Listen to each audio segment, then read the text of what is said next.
Everybody, welcome to this issue of Staffing Monthly, where we are taking a deep dive into sales. As you're aware, we are in this weird economy where agencies aren't sure if they're properly prepared with their approach to sales to get the business that they're going to have to fight for in a way that they've not had to fight for over the last decade. And I actually have a distinct pleasure of interviewing Mike Jacoutot from Butler Street, which is one of the elite training organizations for our industry that focuses on sales and operations. We're going to be on the sales side today. But I heard Mike and Marianne speak at the Staffing Industry Analysts Executive Forum earlier this year, and they were talking about an amazing sales process and how to actually, focus on selling to enterprise. But there was one thing in there that caught my fancy that I think is either overlooked or underrepresented or just not done to the level that it should be in our industry today. And that is pre-call planning. So, Mike, first and foremost, welcome to the show. Welcome to Staffing Monthly. Thank you for being here. Thanks, Dan. Happy to be here. Appreciate it. Yeah. So, pre-call planning, you made the statement from the stage that you don't go into any sales meeting without a plan, and you don't coach your clients to go into a meeting without a plan. So, walk me through this pre-call plan. Like, what is it? How do you do it? Well, first off, I think that the driving force behind it, Dan, is understand what your sales call, your client meeting, is costing both your client and you. And when you understand the cost associated with that, for example, if Marianne and I are flying in for a meeting or even a Zoom meeting, it's costing thousands of dollars. When you take the fully loaded cost out, typical salesperson ranges from 400 to 600. I'm not talking about drop-bys, but even then, I believe you should have a call plan, but we'll get into that in a second. But at the end of the day, what you want to do is you want to, as we say at Butler Street in our training, win your play, be the best that you can be. And without a plan, my boss once said to me, a short pencil is better than a long memory. Without a plan, I don't think you can be the best that you can be. So I have not been on a sales call without a call plan. We call them client meeting plan or call planning worksheets since Clinton was president, 1993. Wow. True story, 93. So I want to dig in because I love that concept. That's actually something that I've practiced over my life, is like, know the value of the meeting. Because if you understood the value of the meeting, just the opportunity cost that you're investing in that meeting, and then the potential value of the client, you probably would treat it with a little bit more respect, right? So how does just walk me through broad brushstrokes, how would a mid-market staffing agency rough out the cost? Like, what are they investing in sending a salesperson into a meeting? Like, just how would they go about figuring that out so they can respect it properly? Well, it's really simple. Numerator, denominator, number of scheduled sales calls that you have in a given year, scheduled client meetings. I'm not talking about drop-bys. Right. Divided by the fully loaded cost of the salary, divided by the number of meetings you have. And it's going to come probably in the neighborhood of $400 to $600 per client meeting, something in that range. And that's just on the staffing sales side. So obviously we have to be respectful of the client. And I think if we show appreciation for what they're investing in that meeting as well, I think that would probably be greeted favorably by the client to even be aware of that. You're absolutely right. And a lot of these client meetings have multiple people on. And that's the thing that always fascinates me. Salespeople tend to plan on the off-ramp on the way to an account. What are you going to say? What am I going to say? All right. That's what they do. And to me, the client can typically figure that out in 5 minutes. And the reason I'll share that with you, we probably do 1,000 voice of the customer surveys a year through our research division, and where we'll talk to a customer. I once had a client, we have a massively big customer, and they wanted to interview one of their clients. And the client said, if I see a salesperson come in to a meeting with me with a blank sheet of paper and, he said, that meeting's gonna last 5 minutes. I got to see some document that when they're sitting across from me that shows they planned, they have questions, they've done some research on me. I need to see that. Otherwise, it's going to be a very short meeting. So they're getting hip too. It makes sense, because if you show up prepared, you're like a professional, and professionals get paid, right? If you show up unprepared, you're an amateur, and amateurs get either shown the door or commoditized at best, right? Yeah. Absolutely right. All right. So what goes into the plan? Let's say we got the same mid-market staffing agency, and I know from the stage you were talking more like enterprise level selling and getting the bigger clients. So if you have if you're a manager and you're working through an SDR and you're helping them create a call plan for a good mid-market type client, how does that plan go? What are you teaching them on? It starts with investing the time in the relationship. You do that with research. So I want to know where they went to college, if they went to college, where our common connections are, where they worked previously, what their interests are, if I can find something like that. Because one of the things that we always want to do, Dan, is we want to start a client meeting on a positive. And so the more you can learn about that person that you can build off, that meeting goes from cold to warm. I'm going to give you just a couple of examples. I once researched the CEO of I would say a copier company, for lack of a better word, but an office technology company, probably $50 million in revenue. And I'm looking at this person's profile and I drop all the way down, really small to bottom, Iraqi Black Hawk helicopter pilot. Ooh. Okay, so I'm reading this, and I was on a call with one of my salespeople, and she missed it completely. So I opened the call with "Thank you for your service," and I got to ask you a question: what's it like flying a Black Hawk helicopter? Because I was like blown away, impressed. He went on for 20 minutes. Needless to say, the research that I had, he knew I had to dig deep on this. He came away, it changed the entire complexion of the meeting. It started out positive, it stayed positive. We ended up getting a pretty good sized deal out of that. But it's this, I go back, I always talk about in our training, I'm a big fan of Nick Saban, he's the process guy, right? Yeah.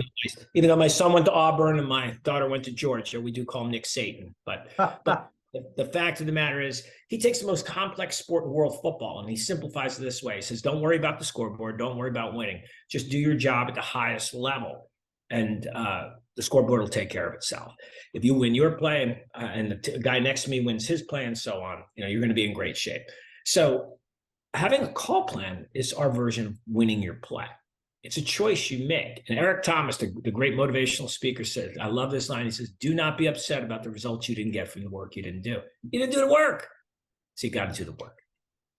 I love it. And honestly, I thought you were going to have to literally act out that video on stage if that video was not going to play. But the hip hop preacher came through. The video was solid. But ET, he's a good one for morning motivation for sure. Yeah.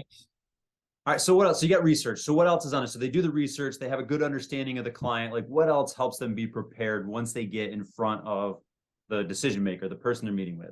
Well, let me just go back one. I have a call after this. So very high level contact. I sent him this morning, confirmed the call with the agenda, asked him if he wanted to add or anything or delete anything. And he told me somebody else is being invited. So immediately now I'm better prepared because I sent the confirming email today. And now I know another person is in. And this person, I'm in a process of researching their background. So that's just a key point. If you got a planned client meeting, go ahead and send a confirming email the morning of the agenda items, and then is there anyone else going to be included in the meeting? And then they'll tell you that puts you in a better position than if you started that meeting and all of a sudden you got two other people there you don't know anything about. So key point there. Every meeting, how do you know if you did well? You should have a primary objective and a secondary objective. And the primary objective is geared, secondary can just be advance the relationship.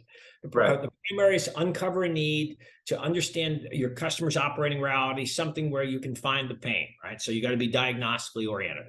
After that, I actually script the opening statement. And my first question that I always ask is, if I'm sitting with you, I'll say, so Dan, tell me what's going best in your business today. Start on a positive. That's contrarian because most salespeople are, tell me what the problem is. Tell me how can I help?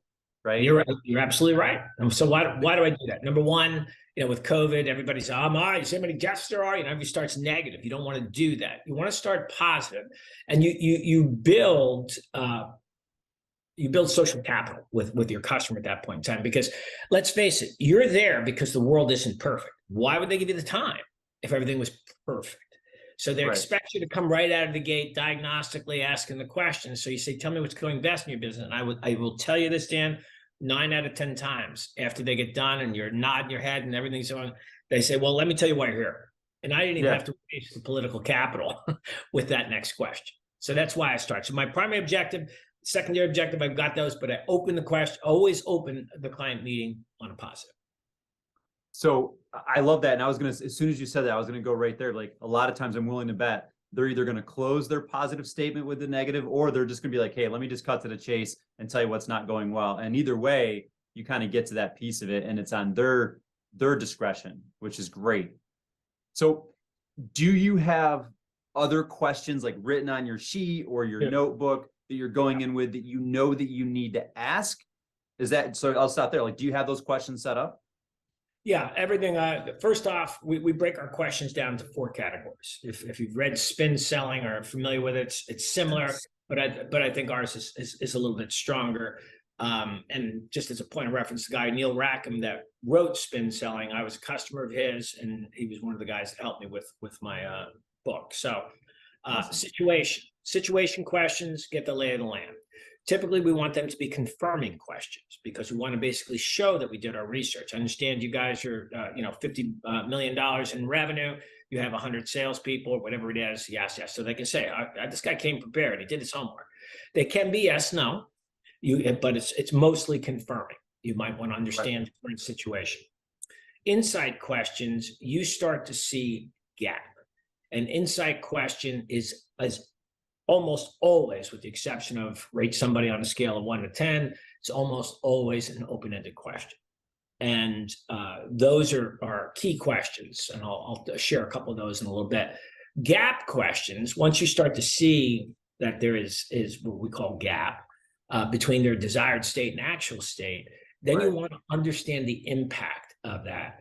Given the fact that you don't have enough pickers and packers to get product out the door, how is that impacting your revenue? How is that impacting your ability to retain your customers? Now I got it, because it's killing me. So now I know I've identified the problem.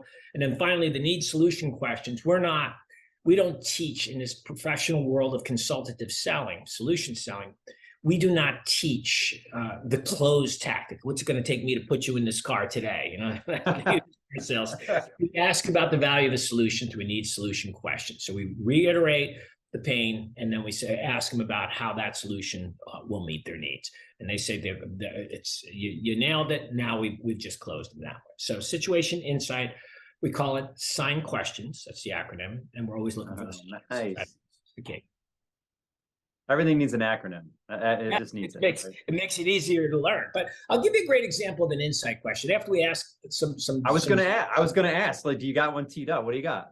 Well, one of my favorites, what we call the dream question, and I'll say this after I've asked a couple of insight questions, I kind of get a feel for what the pain is, and we've shared maybe. And by the way, this doesn't go into structured. It doesn't go situation, insight, gap, need, solution. It'll be situation, situation, insight, back to situation.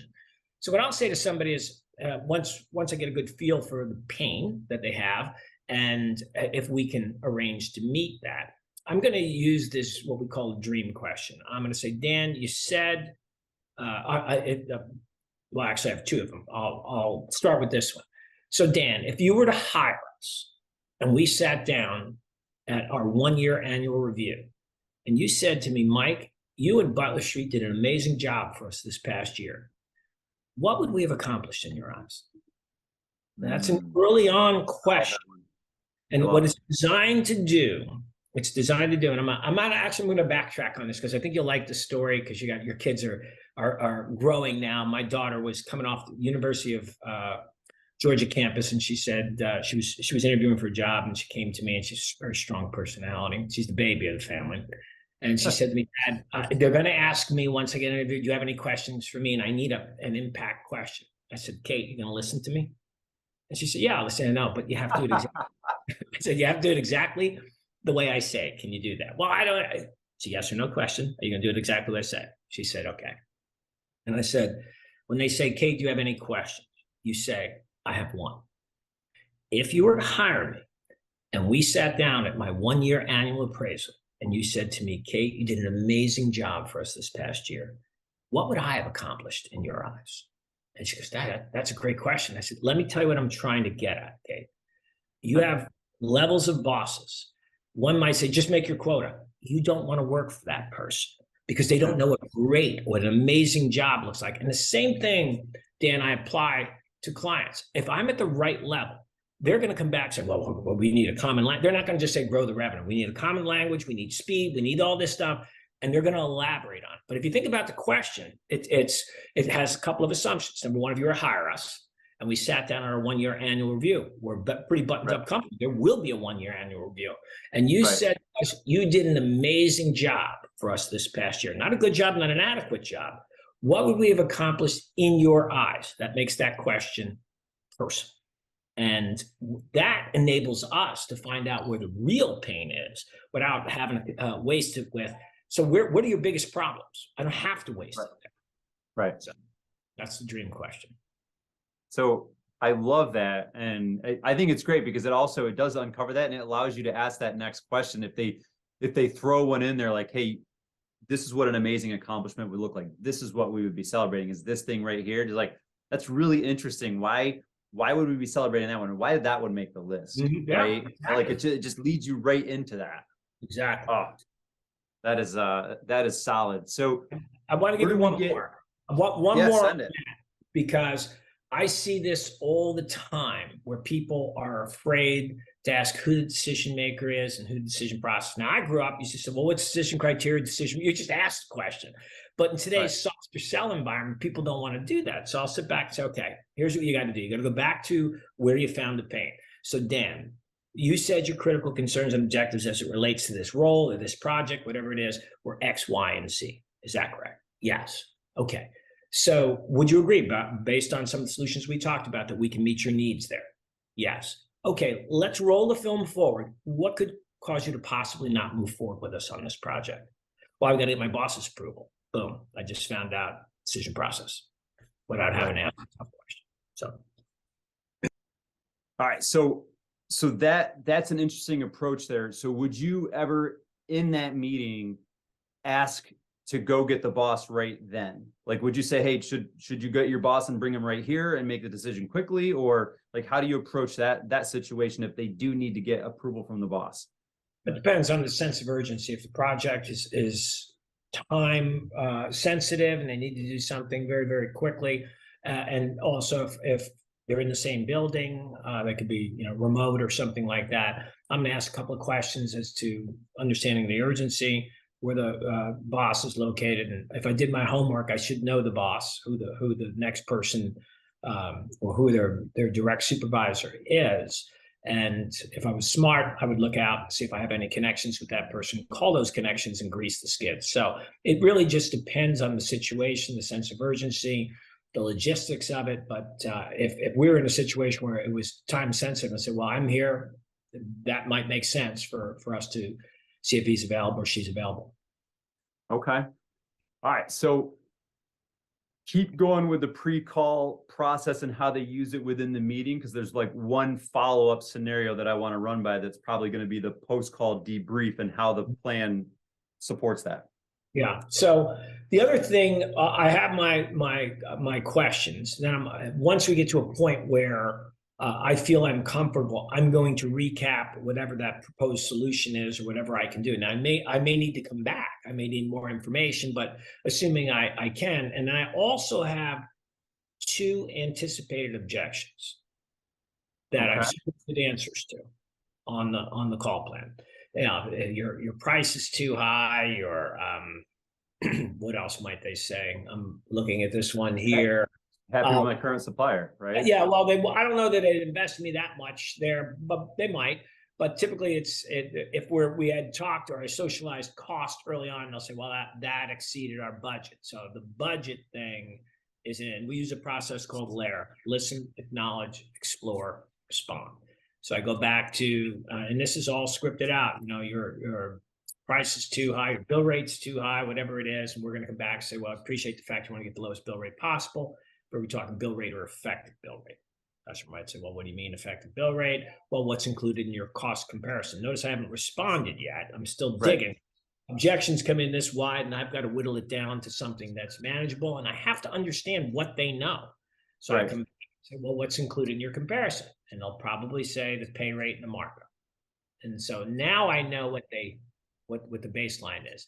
How do you account for onboarding costs, training. Let's just use a picker packer, getting the time to proficiency.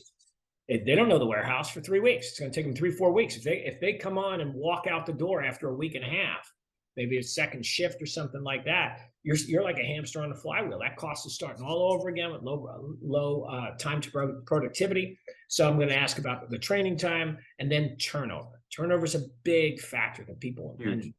So I'm going to ask those questions. I have an effective bill rate calculator. I'm going to plug them in, press a button, say, here we go. And then if they can answer those questions, guess who probably can? Their boss. The boss. Now I'm going to say, well, they may say I might not have the answers, but I think my boss does. Let's go meet with her or him or whatever it is. So that's the final piece. We have our anticipated objections, because we don't want to go in there looking like amateur day. Now we may not hit it, but if you think about, let's use staffing, there's probably 6 or 8 common objections. And just by reading the tea leaves, knowing who you're dealing with, you should be able to get at least one of the 2 nailed. Yeah, no, I agree. I preach the same thing. Like, every organization should have their objection playbook, where they basically, every objection that they ever get should be brought back to the clubhouse, so the organization can actually formulate what that response is, so you can handle it in real time and use it like judo to leverage you forward in the process, right? So like, I like that you're going in with that as part of your plan, knowing like, what are the 2 most common objections that we're going to be faced with, so we know exactly how to address these going in. So love it. So that comprises the plan, right? So salesperson has their plan, they do everything there, and they know that the boss makes the decision, and they leave the meeting with an expected follow-up to send information to their contact that's going to share it with the boss, with hopes of scheduling another meeting. Okay, so now you're the sales manager. How do you sit down and do the post-call review with your salesperson? I'm assuming that your pre-call plan supports that briefing, right? Yeah, so the first thing we're going to encourage the salesperson, I go back to that concept of a short pencil is better than a long memory.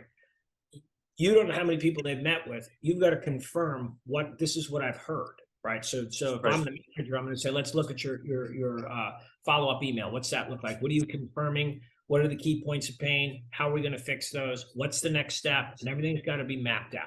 And I'm going to want to look at that, coach them up a little bit, make sure that they're doing that. And especially if I was on the call with them, then I'm going to have greater insight. But if I'm not, and I always say this in leadership, you don't have to have the answers. You got to ask great questions. You got to find out what the salesperson does not know about this opportunity. And sometimes I'm pretty tough, Dan, because somebody will say, well, what truly is the decision criteria? Well, price, quality, service. And I might not have been on that sales call, and I'll say, okay, did you actually ask the question? Well, no, but and now I've got a confessional. Bless me, Father, for I've sinned. But the point is, you didn't ask the tough question, so you don't have an answer. So now you're making assumptions, and they could be completely wrong. So now we have to go back, confirm what we know, try to advance the relationship by getting to the next level and or getting that secondary meeting. Because at the end of the day, if you did what you were supposed to do, what we teach salespeople: 2 ears, 1 mouth. Yeah. Twice as much listening as speaking. That's where the pre-call planning, the questioning, because we tell people all the time, the most flattering thing you can do to another person is to listen, because in effect, what you're saying is your thoughts are more important than mine. And that's how you learn. When was the last time you learned something? When you were speaking? You don't. So we get them all prepped up for that. And then the next piece to move this thing is the confirming email. And you should have that next meeting closed before. And you say, I'm going to send you a confirming email. We'll meet next Tuesday or whatever. I don't want you walking out of that meeting without that second meeting, without that confirmed. I love that. And going back to that piece about they have to ask those hard questions, or sometimes they shy away from them because they're just uncomfortable asking them. There's a trap that I've seen. If they just assume, price, quality, service, if they just assume that, and then they tell that to their manager, then the organization is going in one direction. What they don't realize is that because they didn't ask the question and get clarity, the contact, the decision maker, or whoever you met with, is also leaving that meeting with some assumption of their own. And they might be like, hey, I've talked to the sales rep and it sounds like their price point is going to be the same or better than our current supplier. And when you come back and it's not, expectations not matching reality, it is very hard to come back from that. It's just a whole lot easier. It's way more uncomfortable to be in that situation than just to ask that uncomfortable question on the front end and get clarity, right? Yeah, no, you're absolutely right. And expectations are a dangerous thing. And that's why repeating things, coming back, confirming stuff in writing. What's the old say? If it didn't happen in writing, didn't happen.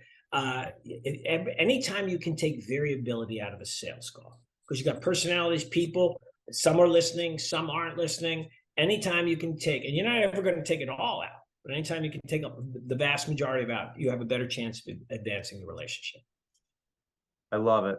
I love it. So that right there, folks, that's the pre-call. That's the work that your salespeople should be doing. That's your standard. And Mike, this is part of you and Marianne and the folks at Butler Street. You have an entire library of training that this is just one part of, and you have modules and courses on all of it, really. And you're actually going through the process and refurbishing everything. Can you talk just a little bit about that piece right there, and maybe the client fit thing that you alluded to? Yeah, so if you think about what we've done, we wanted to come into the staffing industry, especially in tough economic times, give people a lower cost option to quality training. That's what the e-learning is for. For example, our sales, recruiting effectiveness, high impact sales management, recruiting management, they're all roughly 9 modules piece, 35 to 45 minutes, highly interactive. And that's what we push there. We also support that with virtual training as well. So, for example, if somebody was to engage us, we'd be there for 9 weeks virtual, and they would do a module a week. And that enables them to learn at a pace where they can absorb it, apply it, and improve at it, rather than 2 days drinking from the fire hose and getting cocaine brain, getting everything. So those are the things. So these are all broken up. They're module based. And the great thing about it is, Dan, is where I am is where I learn. If I want to learn at Starbucks at 11 o'clock at night, I've got access to this interactive module, and I'm going to be able to do that. For example, maybe I'm doing objection handling and I'm learning about mystery words. And I'm sitting there going, wow, mystery words. What are mystery words? I'm on contract. And we assume immediately that we know what that means. No, we don't. Yeah. What's up contract? How long is the contract? What's the scope of the contract? And a lot of people just take that. Happy with current vendor. Is your version of happy? My version of happy the same? It's not. So we have to ask them about, well, you're happy with your current supplier. How would you rank them on a scale of 1 to 10? And 8, what would it take to be a 10 in your eyes? And these are the missed points that we see all the time. We make so many assumptions. But anyway, we have all that laid out. It's all modular, roughly 35 to 45 minutes. Each interactive, and you can buy that standalone, or you can get the virtual training, or you can do the live training with it as well. Do all 3. Love it, man. And you mentioned a book. Yes. Did I not know you have a book? How did I not know you have a book? Well, it's called Become the Only Choice, and what makes it different, this book, is number one, I developed characters, regular people. It's 2 former college teammates coming together. One guy's highly successful in sales, and the other guy is struggling. He's newer. He's a couple of years in. He's not making it. The other guy's a President's Club winner every year. So he goes to his mentor. I guess he's about 3 years older than him. And the mentor basically hammers. He talks about attitude, personal accountability, perseverance, and habit. Turns him over to the greatest salesman, a retired salesman in the company, to mentor him. And it's fascinating, I think, because you read most sales books, Dan, and they're not written as a story. If you read Who Moved My Cheese or The 5 Dysfunctions of a Team, where you have characters. Yeah. So I did that. And the thing about it is, every single story in the book is true. And I'll give you one example. So I'm 22 years old. I'm doing really well in my sales career. And the general manager of the Northeast says, hey, we're having a meeting at the Marriott. I want you to pick me up and drive me to the meeting. That was a big thing when you're 22. You got 45 minutes in the car. I show up. I think I was 10 to 12 minutes late. This is an ex-Vietnam vet, biggest hard ass you've seen. I get in the car. You're 30 minutes late to this guy. So I get in the car, I go, Alice, I'm sorry. Traffic was bad. I kid you not, Dan. He said, thank God I wasn't waiting for oxygen. I'd be dead right now. Oof. I'm 22, my eyes welled up. I was like, that was some scary stuff. And I made it a point then to not be late for anything going forward. So it was a great learning experience for me. I love that. Is the book on Amazon? Can I get a link to share on page? Amazon? Yeah, That? absolutely. It's on Amazon. It's called Awesome. Become the Only Choice.